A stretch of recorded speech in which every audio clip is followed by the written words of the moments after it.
Nitong Miyerkules ay kinumpirma ng Criminal Investigation and Detection Group ang pagka-aresto sa ika-6 na akusado ng graft and malversation sa kaso ng isang umanong maanumalyang flood control project sa Oriental Mindoro. Sa isang police report, tinukoy ng CIDG ang inaresto bilang si Engineer Montrexis Tamayo, officer in charge ng Department of Public Works and Highways Mimaropa Planning and Design Division. Natuntun si Tamayo sa Emirates Airlines Flight UAE 332 na dumating sa Pilipinas itong Martes ng hapon sa Ninoy Aquino International Airport Terminal 3 ayon sa CIDG.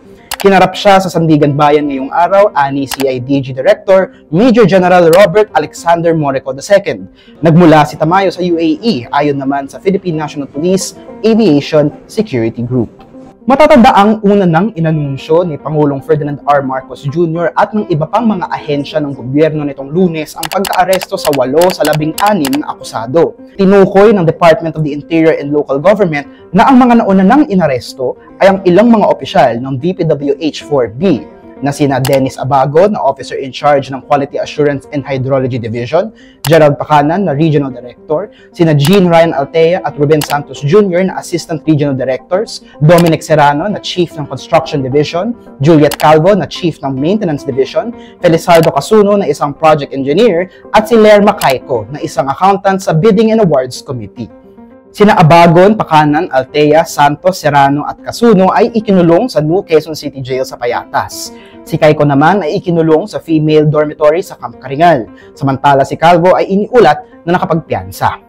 Sila ay akusado sa 5th, 6th at 7th Divisions ng Sandigan Bayan para sa mga umanong paglabag ng Republic Act 3019 o ang Anti-Graft and Corrupt Practices Act at ng malversation of public funds through falsification of public documents under Article 217 in relation to Article 171, parenthesis 4 of the Revised Penal Code.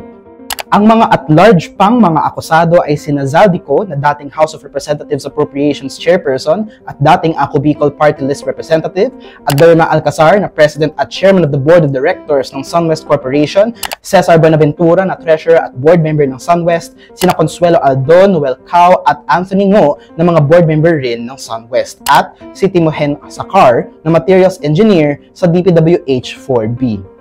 Ayon kay Interior Secretary John Vic Remulla, sa isang panayam nitong nakaraang Biyernes, huling nakita umano si Zaldico sa Japan. Samantala si Alcazar ay huling nakita umano sa New Zealand at si Buenaventura naman sa United States. Binibigyan sila ni Remulla ng hanggang ngayong Huwebes upang sumuko sa pinakamalapit na embahada at umuwi na sa Pilipinas. Iginiit ng DILG Chief na kanila nang tinutuntun ang mga natitira pang akusado na at large. We have to make it clear that no matter where you are in the world, we will find you.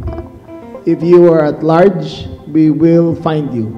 If you are hiding in the Philippines, we will find you. What's next?